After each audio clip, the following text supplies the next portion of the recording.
ಶ್ರೀ ಪಿಪಿಡಿ ಕ್ಷೇತ್ರ ಬೆಟ್ಟದಾಸನಪುರ ಗ್ರಾಮ.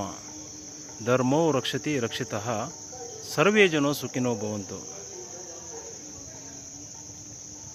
ಇಂದು ಶ್ರೀ ಪಿಪಿಡಿ ಕ್ಷೇತ್ರಕ್ಕೆ ಬಂದು ಅಮ್ಮನವರ ಆಶೀರ್ವಾದಗಳನ್ನು ಪಡೆದುಕೊಂಡು 85ನೇ ಸುತ್ತಿನ ಪಾದಯಾತ್ರೆಯನ್ನು ಕೈಗೊಳ್ಳಲಾಗಿರುತ್ತದೆ. ಪ್ರಾಥಮಿಕವಾಗಿ ಇಂದು ಮುಸ್ಸಂಜೆ ವೇಳೆಯಲ್ಲಿ ಪಾದಯಾತ್ರೆ ಮಾಡಲು ಕ್ಷೇತ್ರಕ್ಕೆ ಬಂದಾಗ ಆಕಾಶದಲ್ಲಿ ಸಂಪೂರ್ಣವಾಗಿ ಮೋಡ ಆವರಿಸಿತ್ತು. ಪಾದಯಾತ್ರೆಯ ಸಮಯದಲ್ಲಿ ಮಳೆ ಬರುವುದೆಂಬ ಮುನ್ಸೂಚನೆಯಿಂದ ಈ ದಿನ ರೈನ್ ಕೋಟನ್ನು ಧರಿಸಿ ಪಾದಯಾತ್ರೆಯನ್ನು ಆರಂಭಿಸೋಣ ಎಂದು ತೀರ್ಮಾನಿಸಿ ಪಾದಯಾತ್ರೆಯನ್ನು ಮುಂದುವರಿಸಿರುತ್ತೇನೆ. ಆರಂಭಿಕ ಪಾದಯಾತ್ರೆಯ 3 ಸುತ್ತಿನಲ್ಲಿ ಸೂರ್ಯ ನಮಸ್ಕಾರವನ್ನು ಸ್ಮರಿಸುತ್ತಾ ಹಾಗೂ ಇನ್ನುಳಿದಂತೆ ನಮ್ಮೂರಿನ 12 ಗ್ರಾಮ ದೇವಸ್ಥಾನಗಳ 12 ಗ್ರಾಮ ದೇವತೆಗಳನ್ನು ಮನಸ್ಸಿನಾಳದಲ್ಲಿ ಪ್ರತಿ ಹೆಜ್ಜೆಗೂ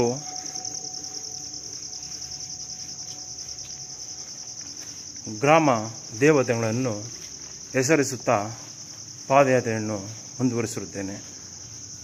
ಆನಂತರ ಈ ಕ್ಷೇತ್ರದಲ್ಲಿರುವಂತಹ ನವಗ್ರಹಕ್ಕೆ ಸಂಬಂಧಿಸಿದಂತೆ ನವಗ್ರಹ ವೃಕ್ಷಗಳನ್ನು ಸ್ಮರಿಸುತ್ತಾ ಹಾಗೂ ಈ ಕ್ಷೇತ್ರದ ಅಸಂಖ್ಯಾತ ವನಸಿರಿಯ ಗಿಡಮರಗಳನ್ನು ಸ್ಮರಿಸುತ್ತಾ ಪಾದಯಾತ್ರೆಯನ್ನು ಸುಮಾರು 20 ಸುತ್ತುಗಳ ಕಾಲ ಮುಂದುವರಿಸಿ ತದನಂತರ 21ನೇ ಸುತ್ತಿನ ವಿಡಿಯೋ ಚಿತ್ರೀಕರಣವನ್ನು ಮಾಡುತ್ತಿದ್ದೇನೆ.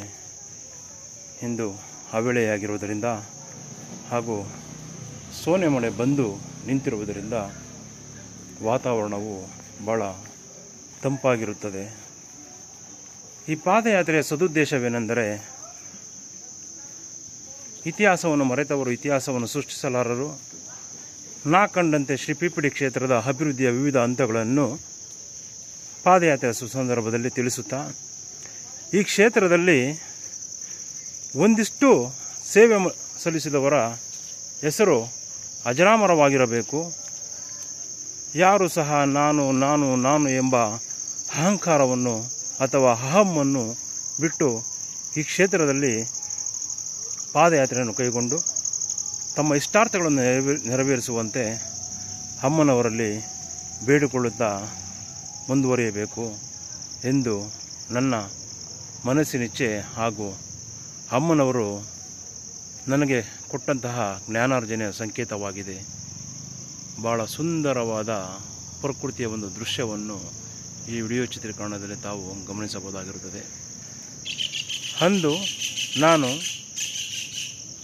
ಈ ಕ್ಷೇತ್ರಕ್ಕೆ ಕೆಂಪು ಮಣ್ಣಿನ ಅವಶ್ಯಕತೆ ಇದೆ ಎಂದು ಮನಗಂಡು ನಾನು ರಾತ್ರಿ ಕರ್ತವ್ಯ ನಿರ್ವಹಿಸುತ್ತಿರುವಾಗ ಹರಕೆರೆ ಗ್ರಾಮದಲ್ಲಿ ಒಂದು ಖಾಲಿ ನಿವೇಶನದಲ್ಲಿ ಮಣ್ಣನ್ನು ತೆಗೆಯುತ್ತಿದ್ದು, ಆ ಸಂದರ್ಭದಲ್ಲಿ ನಾನು ನಮ್ಮ ಕ್ಷೇತ್ರಕ್ಕೆ 1-2 ಲೋಡು ಕೆಂಪು ಮಣ್ಣು ಬೇಕು ಎಂದು JCB ಚಾಲಕ ಮತ್ತು ಲಾರಿ ಮಾಲೀಕರಲ್ಲಿ ವಿನಂತಿಸಿದಾಗ ಅಂದು ಅವರು 1 ಲೋಡಿಗೆ ಸುಮಾರು 3,000 ರೂಗಳನ್ನು ತಂದು ಕೊಟ್ಟರೆ ನಾವು ತೆಗೆದುಕೊಂಡು ಬಂದು ನೀವು ಹೇಳಿದಂತೆ ಅನ್ಲೋಡ್ ಮಾಡುತ್ತೇವೆ ಎಂದು ತಿಳಿಸಿರುತ್ತಾರೆ. ಆಗ ನಾನು ಆಯಿತು, ನನಗೆ ಈ ಸ್ಥಳದಲ್ಲಿ ಬ್ರಹ್ಮಲಿಂಗ ಪುಷ್ಪ ಮತ್ತು ತೆಂಗಿನ ಸಸಿ ಇದ್ದು ಇಲ್ಲಿ ಈ ಕ್ಷೇತ್ರಕ್ಕೆ ಬರುವಂತಹ ಭಕ್ತಾದಿಗಳು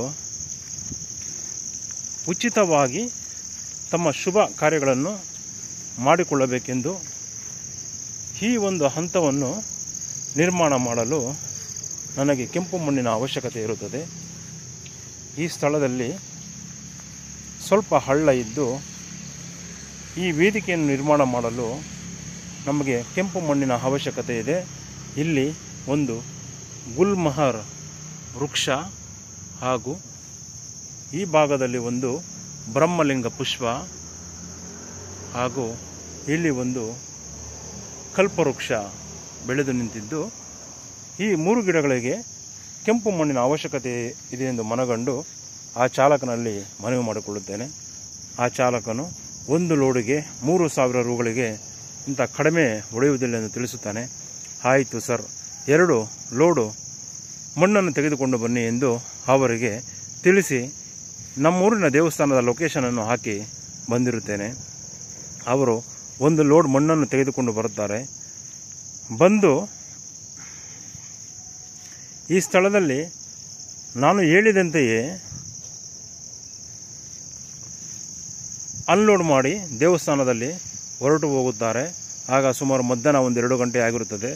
ನಾನು ಕ್ಷೇತ್ರಕ್ಕೆ ಬಂದು ಆ ಮಣ್ಣನ್ನು ನೋಡಿ ಬಹಳ ಚೆನ್ನಾಗಿದೆಯಲ್ಲ ಮಣ್ಣು, ಈ ಮಣ್ಣು ಈ ಕ್ಷೇತ್ರದಲ್ಲಿ ಇರುವಂತಹ ಗಿಡ ಮರಗಳಿಗೆ ಬಹಳ ಅವಶ್ಯಕತೆ ಇದೆ ಎಂದು ಮತ್ತೊಮ್ಮೆ ಆತನಿಗೆ ಕರೆ ಮಾಡಿ ಈ ಮಣ್ಣು ಸಿಗುತ್ತದೋ ಇಲ್ಲವೋ ಎಂಬ ಬಹಳ ಆಸೆಯಿಂದ ಆತನಿಗೆ ಚಾಲಕನಿಗೆ ಕರೆ ಮಾಡುತ್ತೇನೆ. ಸರ್, ಇನ್ನೂ 1 ಲೋಡು ಮಣ್ಣನ್ನು ತೆಗೆದುಕೊಂಡು ದಯಮಾಡಿ ಹಾಕಿ ಮತ್ತೆ 3,000 ರೂಗಳನ್ನು ಕೊಡುತ್ತೇನೆ ಎಂದು ತಿಳಿಸುತ್ತೇನೆ. ಆಗ ಅವರು, ಸರ್, ಈ ದಿನ ಆಗುವುದಿಲ್ಲ, ಮಣ್ಣು ಖಾಲಿಯಾಗಿದೆ ಎಂದು ನನಗೆ ತಿಳಿಸುತ್ತಾನೆ. ಆತನ ಉದ್ದೇಶ ಸುಮಾರು 4,500 ರೂಗಳ ಆಗುವಷ್ಟು 1 ಲೋಡಿಗೆ ಮಣ್ಣನ್ನು ಹಾಕಿ 4,500 ರೂಗಳನ್ನು ಪಡೆದುಕೊಳ್ಳುತ್ತಿರುತ್ತಾನೆ. ನಾನು ದೇವಸ್ಥಾನಕ್ಕಿಂತ 3,000 ರೂಗಳಿಗೆ ಕೇಳಿರುತ್ತೇನೆ. ಆದರೆ ಅವನು ಮತ್ತೆ ನನಗೆ 1,500 ರೂಗಳು ನಷ್ಟವಾಗುತ್ತದೆ ಎಂದು ಮನಗಂಡು ಮಣ್ಣು ಖಾಲಿಯಾಗಿರುತ್ತದೆ ಎಂದು ತಿಳಿಸುತ್ತಾನೆ. ಆದರೂ ಸಹ ನಾನು ಬೆಂಬಿಡದೆ ಆತನಿಗೆ, ಇಲ್ಲ, ದಯಮಾಡಿ ಇನ್ನೊಂದು ಲೋಡ್ ಮಣ್ಣನ್ನು ನೀವು ಹಾಕಲೇಬೇಕು, ದೇವಸ್ಥಾನದಲ್ಲಿರುವಂತಹ ಗಿಡ ಮರಗಳಿಗೆ, ನವಗ್ರಹ ಪುಷ್ಪಗಳಿಗೆ, ನವಗ್ರಹ ಸಸಿಗಳಿಗೆ ಕೆಂಪು ಮಣ್ಣಿನ ಅವಶ್ಯಕತೆ ಬಹಳ ಇದೆ ಎಂದು ಆತನಲ್ಲಿ ಗೋಗರೆಯುತ್ತಾ ಮನವಿ ಮಾಡಿಕೊಳ್ಳುತ್ತೇನೆ. ಆಗ ಆತನು ಸುಮಾರು 6 ಗಂಟೆ ಆಗಿರುತ್ತದೆ. ಒಲ್ಲದ ಮನಸ್ಸಿನಿಂದ 1 ಲೋಡು ಮಣ್ಣನ್ನು ದೇವಸ್ಥಾನಕ್ಕೆಂದು ಹೇಳಿ ನನಗೆ ಬಹುಶಃ ಎದುರಿಸುವ ಅಥವಾ ಭಯದ ವಾತಾವರಣವನ್ನು ಉಂಟು ಮಾಡುತ್ತಿರಬಹುದು ಈ ಪೊಲೀಸರು ಎಂದು ತಿಳಿದು ಆತನು ಮತ್ತೊಂದು ಲೋಡನ್ನು ಒಲ್ಲದ ಮನಸ್ಸಿಂದ ತೆಗೆದುಕೊಂಡು ಬರುತ್ತಿರುವಾಗ ಮಾರ್ಗ ಮಧ್ಯದಲ್ಲಿ ಆತನ ಆಸೆ ಆಕಾಂಕ್ಷೆ ಏನಿತ್ತೋ ನನಗೆ ತಿಳಿಯದು. ಬಂದು ಕ್ಷೇತ್ರಕ್ಕೆ ಬರುವಂತಹ ಮಾರ್ಗ ಮಧ್ಯದಲ್ಲಿ ಒಂದು ಕಾರಿಗೆ ಆಕ್ಸಿಡೆಂಟ್ ಮಾಡಿ ಆತನಿಗೆ ಸುಮಾರು ಕಾರು ಚಾಲಕನು ದೂರು ಕೊಡುತ್ತೇನೆಂದು ತಿಳಿಸಿದ ಮೇರೆಗೆ ಆತನು ಸುಮಾರು 5,000 ರೂಗಳನ್ನು ಕೊಟ್ಟು ರಾಜಿ ಮಾಡಿಕೊಂಡು ಆ ಕೆಂಪು ಮಣ್ಣನ್ನು ತೆಗೆದುಕೊಂಡು ಕ್ಷೇತ್ರಕ್ಕೆ ಬರುತ್ತಾನೆ. ನಾನು ಸಹ ಈ ಸ್ಥಳಕ್ಕೆ ಬಂದಾಗ ಆತನ ಮನಸ್ಸು ಬಹಳ ಗಾಬರಿಯಿಂದ, ಏನೋ ಒಂದು ಕೋಪದ ರೀತಿಯಲ್ಲಿ ಅಥವಾ ಬಹಳ ಮನಸ್ಸಿನಲ್ಲಿ ಕೋಪವನ್ನು ಅಥವಾ ಆತನ ಮನಸ್ಥಿತಿ ಬಹಳ ಶೋಚನೀಯವಾಗಿರುತ್ತದೆ. ನಾನು ಏನೆಂದು ತಿಳಿದುಕೊಳ್ಳಲಾಗಿ ಆತನು ನನ್ನ ಬಳಿ ಹೇಳುವುದಿಲ್ಲ, ಸರ್, ಎಲ್ಲಿ ಅನ್ಲೋಡ್ ಮಾಡಬೇಕು ಹೇಳಿ, ನಾನು ಅನ್ಲೋಡ್ ಮಾಡಿ ಹೋಗುತ್ತೇನೆ ಎಂದು ತಿಳಿಸುತ್ತಾನೆ. ಆಗ ನಾನು, ಸರ್, ಇಲ್ಲಿ 1 ಲೋಡ್, ಈ ಸ್ಥಳದಲ್ಲಿ ಆಗ 1 ಲೋಡು ಕೆಂಪು ಮಣ್ಣು ಇರುತ್ತದೆ, ಆದ್ದರಿಂದ ನಾನು, ಸರ್, ಗಾಡಿ ರಿವರ್ಸ್ ಬಂದು ಈ ಸ್ಥಳದಲ್ಲಿ ಒಂದು ಕೆಂಪು ಈಗ ತಂದಿರುವಂತಹ ಲೋಡನ್ನು ಅನ್ಲೋಡ್ ಮಾಡಿ ಎಂದು ತಿಳಿಸುತ್ತೇನೆ.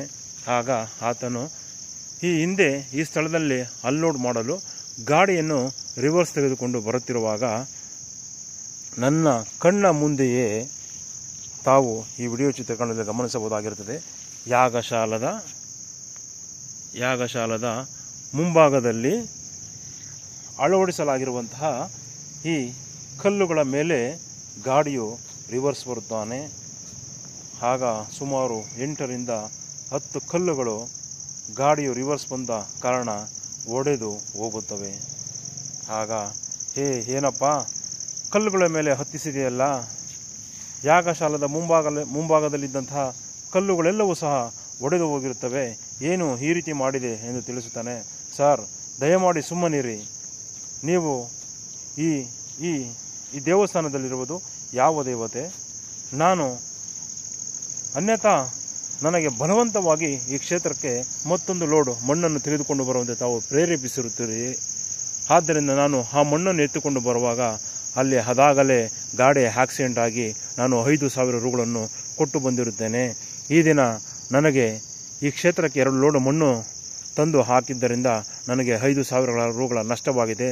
ನೀವು ಕೊಟ್ಟಿರುವಂತಹ ಹಣವೆಲ್ಲವೂ ಸಹ ಆ ಕಾರು ಚಾಲಕನಿಗೆ ಕೊಡಬೇಕಾಗಿರುತ್ತದೆ. ದಯಮಾಡಿ ಇನ್ನು ಮುಂದೆ ನನಗೆ ಹೇಳಬೇಡಿ ಸರ್ ಎಂದು ತಿಳಿಸುತ್ತಾನೆ. ನಾನು ನಾನು ಸಹ ಅಂದು ಈ ಚಾಲಕನ ಮಾತನ್ನು ಕೇಳಿ, ಆಯಿತು ಸರ್, ದಯಮಾಡಿ ತಪ್ಪು ತಿಳಿದುಕೊಳ್ಳಬೇಡಿ, ನಾನು ನನ್ನಲ್ಲಿ ಉಳಿಯುವಂತಹ ಒಂದೊಂದು ರೂಪಾಯಿಯೂ ಸಹ ಕ್ಷೇತ್ರದ ಸೇವೆಗೆ ಮೀಸಲಿಡಬೇಕು. ನನಗೆ 100 ರೂಗಳು ಉಳಿದರೆ ಈ ಕ್ಷೇತ್ರದ ಮತ್ತೊಂದು ಕೆಲಸ ಕಾರ್ಯಗಳಿಗೆ ನಾನು ಸದ್ವಿನಿಯೋಗಪಡಿಸಿಕೊಳ್ಳಬೇಕು. ಆದ್ದರಿಂದ ಅಷ್ಟೇ ತಮ್ಮಲ್ಲಿ ಮನವಿ ಮಾಡಿಕೊಂಡಿರುತ್ತೇನೆ ಎಂದು ತಿಳಿಸುತ್ತೇನೆ. ಆಗ ನನಗೂ ಒಂದು ಪಾಠ, ಆ ಚಾಲಕನಿಗೂ ಒಂದು ಪಾಠ. ಏನೆಂದರೆ, ನಾನು ಮಣ್ಣನ್ನು ಗಿಡಮರಗಳಿಗೆ ಹಾಕಬೇಕೆಂದು ಆಸೆಪಟ್ಟಿದ್ದರಿಂದ ನಾನು ಯಾಗಶಾಲದ ಮುಂಭಾಗದಲ್ಲಿ ಅಳವಡಿಸಲಾಗಿದ್ದ ಸುಮಾರು 10 ಕಲ್ಲುಗಳು ಗಾಡಿ ಹತ್ತಿ ಒಡೆದು ನುಚ್ಚು ನೂರಾಗಿ ಹೋಗುತ್ತವೆ. ನನಗೂ ಸಹ ಸುಮಾರು 5 ರಿಂದ 10 ಸಾವಿರಗಳಷ್ಟು ನಷ್ಟ ಉಂಟಾಗುತ್ತದೆ. ಹಾಗೆಯೇ ಈ ಚಾಲಕನು ಈ ಕ್ಷೇತ್ರಕ್ಕೆ, ದೇವಸ್ಥಾನಕ್ಕೆ ಮಣ್ಣನ್ನು ತಂದು ಹಾಕುವ ನೆಪದಲ್ಲಿ ಹಣದ ಆಸೆಯನ್ನು ಪಟ್ಟಿದ್ದರಿಂದ ಆತನಿಗೂ ಸಹ ಸುಮಾರು 5,000 ರೂಗಳು ನಷ್ಟವಾಗುತ್ತದೆ.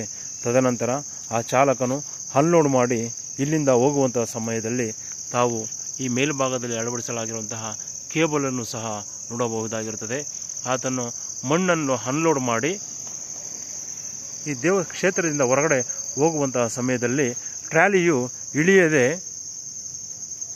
ಈ ಎಲೆಕ್ಟ್ರಿಕಲ್ ವೈರಿಗೆ ಆತನ ಟ್ರಾಲಿಯು ಸಿಕ್ಕಿ ಹಾಕಿಕೊಳ್ಳುತ್ತದೆ. ಆಗ ಕರೆಂಟು ಜೋರಾಗಿ ವಿದ್ಯುತ್ ಶಕ್ತಿ ಶಾರ್ಟ್ ಸರ್ಕ್ಯೂಟ್ ಆಗುತ್ತದೆ. ಆಗ ಆತನು ಡೋರನ್ನು ತೆಗೆದು ಗಾಡಿ ಆಫ್ ಮಾಡಿ ಚಂಗನೆ ಕೆಳಗೆ ನೆಗೆಯುತ್ತಾನೆ. ಆ ದಿನ ನಡೆದಂತಹ ಕೆಲವೊಂದು ಪವಾಡ ಸದೃಶ್ಯಗಳು ನಮಗೆ ಈ ಕ್ಷೇತ್ರದಲ್ಲಿ ಯಾವತ್ತೂ ಸಹ, ಎಂದಿಗೂ ಸಹ ನಾನು ಸಹ ಆಸೆ ಪಡಬಾರದು. ಈ ಕ್ಷೇತ್ರದ ಕೆಲಸ ಕಾರ್ಯಗಳು ಅಮ್ಮನವರ ಆಶೀರ್ವಾದಗಳಂತೆಯೇ ಹಾಗೂ ಅಮ್ಮನವರ ಇಚ್ಛೆಯಂತೆಯೇ ನೆರವೇರುತ್ತವೆ. ಈ ಕ್ಷೇತ್ರಕ್ಕೆ ಏನು ಬರಬೇಕೋ ಅದು ಬಂದು ಸೇರುತ್ತದೆ. ಈ ಕ್ಷೇತ್ರದಲ್ಲಿ ಯಾರು ಏನು ಸೇವೆ ಮಾಡಬೇಕೋ ಅಂದು ಅವರು ಸೇವೆ ಮಾಡಿಯೇ ತೀರುತ್ತಾರೆ ಎಂದು ನಾನು ಸಹ ಸ್ವತಃ ಮನಗಂಡಿರುತ್ತೇನೆ. ತದನಂತರ ಆ KEB 1912ಗೆ ಕರೆ ಮಾಡಿ KEB ಅವರನ್ನು ಕರೆಸಿ ಆ ರ್ಯಾಬಿಟ್ ವೈರ್ಗಳಿದ್ದ ಎಲ್ಲವನ್ನು ತೆಗೆಸಿ ಮತ್ತೆ ಗಾಡಿಯನ್ನು ಮುಂದುವರಿಸಿ ತದನಂತರ ಮತ್ತೆ ನಾವು ಆ KEB ಅವರಿಗೆ ನಮ್ಮ ಗೌರವಧನವಾಗಿ 1,500 ರೂಗಳನ್ನು ಕೊಟ್ಟು ಕಳುಹಿಸುತ್ತೇನೆ. ಅಂದು ನಾನು ಈ ಕ್ಷೇತ್ರಕ್ಕೆ ಕೆಂಪು ಮಣ್ಣನ್ನು ಬೇಕೆಂದು ಆಸೆಪಟ್ಟ ಕಾರಣಕ್ಕಾಗಿ ನನಗೂ ಸಹ ನಷ್ಟವಾಗುತ್ತದೆ. ಹಾಗೂ ಕೆಂಪು ಮಣ್ಣನ್ನು ಈ ಕ್ಷೇತ್ರಕ್ಕೆ ತಂದು ಹೊಡೆಯಲು ಕಡಿಮೆ ಹಣದಲ್ಲಿ ನಾನು ಹೊಡೆಯುತ್ತಿದ್ದೇನಲ್ಲ ಎಂದು ಚಾಲಕನು ಭಾವಿಸಿದ್ದರಿಂದ ಅವನಿಗೂ ಸಹ 5 ರಿಂದ 6 ಸಾವಿರ ರೂಗಳು ನಷ್ಟ ಆಗುತ್ತದೆ. ನಾನು ಅಂದೇ ಮನಗಾಣುತ್ತೇನೆ, ಅಮ್ಮ ತಾಯಿ, ಈ ಕ್ಷೇತ್ರದಲ್ಲಿ ನಾನು ಎಂಬ ಅಹಂ ಮತ್ತು ಮಾಯೆ ಮತ್ತು ಆಸೆ ಆಕಾಂಕ್ಷೆಗಳನ್ನು ಬಿಡಬೇಕೆಂದು ನನಗೂ ಸಹ ಪಾಠ ಕಲಿಸಿದ್ದೀಯಾ, ಹಾಗೂ ಆ ಚಾಲಕನಿಗೂ ಸಹ ಪಾಠ ಕಲಿಸಿದ್ದೀಯಾ ತಾಯೇ. ಇನ್ನು ಮುಂದೆ ಈ ಕ್ಷೇತ್ರದಲ್ಲಿ ಯಾವುದೇ ಕಾರಣಕ್ಕೂ ನಾನು ಎಂಬ ಅಥವಾ ಈ ಕ್ಷೇತ್ರದ ಸೇವೆಯ ಆಸೆಯನ್ನು ಬಿಟ್ಟು ನೀನು ಜ್ಞಾಪಿಸಿದಂತೆ, ಪ್ರೇರೇಪಿಸಿದಂತೆ, ನೀನು ಆಜ್ಞಾಪಿಸಿದಂತೆ ಸೇವೆಯನ್ನು ಮಾಡಿಕೊಂಡು ಹೋಗುತ್ತೇನೆ ಎಂದು ತಿಳಿಸುತ್ತಾ ಅಮ್ಮನವರಲ್ಲಿ ಅಂದು ಮನವಿ ಮಾಡಿಕೊಳ್ಳುತ್ತಾ ಅಂದಿನಿಂದ ಹಿಂದಿನವರೆಗೂ ಸಹ ಈ ಕ್ಷೇತ್ರದಲ್ಲಿ ಯಾರು ಕೆಲಸ ಮಾಡಲು ಬರುತ್ತಾರೋ ಅವರಿಗೆಲ್ಲರಿಗೂ ಸಹ ನಮ್ಮೂರಿನಲ್ಲಿರುವಂತಹ ಒಂದು ಸಪ್ತಗಿರಿ ಹೋಟೆಲ್ ಮತ್ತು ಬ್ರಹ್ಮಲಿಂಗೇಶ್ವರ ಹೋಟೆಲ್ನಲ್ಲಿ ಊಟದ ವ್ಯವಸ್ಥೆಯನ್ನು ಮಾಡಿರುತ್ತೇವೆ.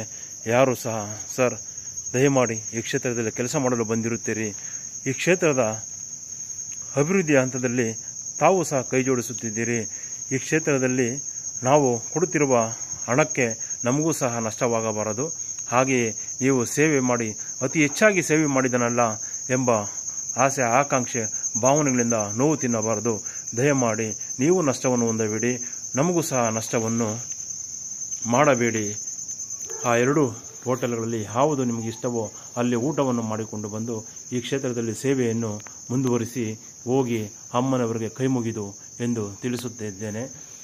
ಹಿಂದಿನವರೆಗೂ ಅಮ್ಮನವರ ಆಶೀರ್ವಾದಗಳಂತೆ ನಡೆದುಕೊಂಡು ಮುನ್ನಡೆಸಿಕೊಂಡು ಕ್ಷೇತ್ರದ ಅಭಿವೃದ್ಧಿ ಕೆಲಸಗಳನ್ನು ಮಾಡಿಕೊಂಡು ಬಂದಿರುತ್ತೇವೆ.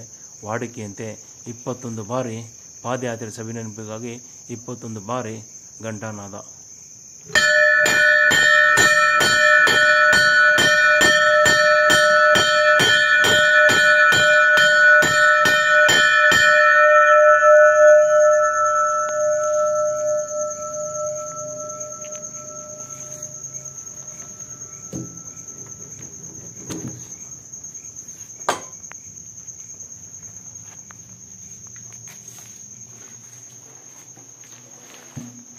ಅಮ್ಮ ತಾಯಿ ಶ್ರೀ PPD ಕ್ಷೇತ್ರದ ಅಧಿದೇವತೆ ಮತ್ತು ಪ್ರಧಾನ ದೇವತೆಯಾದಂತಹ ಶ್ರೀ ಪ್ರಿಯಾಪಟ್ಟಣ ನಮ್ಮ ತಾಯಿ, ಗೌರವಾನ್ವಿತ ದೇವತೆಯಾದಂತಹ ಶ್ರೀ ಚಾಮುಂಡೇಶ್ವರಿ ಮಹಾತಾಯಿ ಹಾಗೂ ಈ ಕ್ಷೇತ್ರದ ರಕ್ಷಣಾತ್ಮಕ ದೇವತೆಯಾದಂತಹ ಶ್ರೀ ನಾಗದೇವತೆಯ ಮಾತಾ, ಈ ಕ್ಷೇತ್ರಕ್ಕೆ ಬರುವಂತಹ ಸಕಲ ಸರ್ವ ಭಕ್ತಾದಿಗಳೆಲ್ಲರ ಕಷ್ಟಗಳೆಲ್ಲವನ್ನು ದೂರ ಆಗಿಸಿ ಅವರ ಇಷ್ಟಾರ್ಥಗಳನ್ನು ನೆರವೇರಿಸಿ ಅವರಿಗೆ ಆಶೀರ್ವದಿಸಿ ಈ ಕ್ಷೇತ್ರದ ಸೇವೆಯನ್ನು ಬಹಳ ಶ್ರದ್ಧೆ ಮತ್ತು ಭಕ್ತಿಪೂರ್ವಕವಾಗಿ ಮುಂದುವರಿಸಿಕೊಂಡು ಹೋಗುವಂತಹ ಸೌಭಾಗ್ಯವನ್ನು ನೀಡುತ್ತಾಯಿ ಎಂದು ಈ 85ನೇ ಸುತ್ತಿನ ಪಾದಯಾತ್ರೆ ಸುಸಂದರ್ಭದಲ್ಲಿ ಬೇಡಿಕೊಳ್ಳುತ್ತಿದ್ದೇನೆ. ಧನ್ಯೋಸ್ಮಿ ಮಾತಾ, ಧನ್ಯೋಸ್ಮಿ. ನಾನು ಈ ಪಾದಯಾತ್ರೆ ಸುಸಂದರ್ಭದಲ್ಲಿ ಸುಮಾರು 20 ಬಾರಿ ಪಾದಯಾತ್ರೆ ಮಾಡುವ ಸಮಯದಲ್ಲಿ ಆಗುವಂತಹ ಆಯಾಸದಿಂದಾಗಿ ಹಾಗೂ ಈ ಪಾದಯಾತ್ರೆ ಸುಸಂದರ್ಭದಲ್ಲಿ ನನ್ನ ಜ್ಞಾನಾರ್ಜನೆಗೆ ಬಂದಂತೆ ನಾನು ನಾಲ್ಕಂಡದ ಶ್ರೀಪಡಿ ಕ್ಷೇತ್ರದ ಅಭಿವೃದ್ಧಿಯ ವಿವಿಧ ಹಂತಗಳನ್ನು ವಿಸ್ತರಿಸುತ್ತಾ ಹೇಳುತ್ತಿದ್ದೇನೆ. ನಾನು ಹೇಳುತ್ತಿರುವುದೆಲ್ಲ ಭಾಗಶಃ ಸತ್ಯವಾಗಿರುತ್ತದೆ ಎಂದು ಅಮ್ಮನವರ ಪಾದಾರ ಬಿಂದದಲ್ಲಿ ತಿಳಿಸುತ್ತಾ ಸರ್ವರಿಗೂ ಶುಭವಾಗಲಿ ಎಂದು ಬೇಡಿಕೊಳ್ಳುತ್ತಿದ್ದೇನೆ. ಧನ್ಯೋಸ್ಮಿ ಮಾತಾ, ಧನ್ಯೋಸ್ಮಿ.